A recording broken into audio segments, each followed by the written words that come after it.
Živja Rok de Pričar. Jo. Kakšna naloga čaka Roka de Pričarja?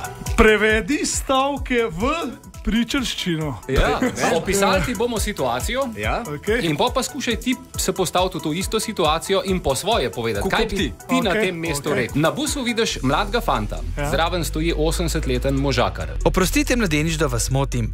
Bi lahko prosim odstopili sedež starejšemu občanu poleg vas? Kako se ti izraža? Aj ga tam mal, daj mal odpri oči, a na vidiš, da ta star boh mal padel.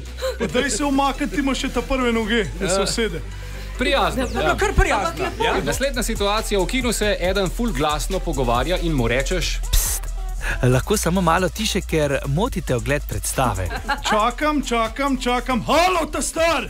Pizda, daj ugasi se, če ne boš te kokice tam stuširal. Na fitnessu človek pred tabo ne uporablja brisača in pusti totalno prešvicano napravo. Aj ga ta star, daj preveri, ko sklele pustil. Ko misliš, da sem jaz ulegel na tele tvoje ucvirke? Daj hiter mi pobriš, ker jaz znam svoje brisače rabu za tole. Sam ponavad se mi to ne dogaja, no. A ne? Da, ne. Ne upajo, Ne. Deb, za konc tega videa, za naslednjega, kaj bo pa na konc, ne vem. Subscribi, da boš vedel.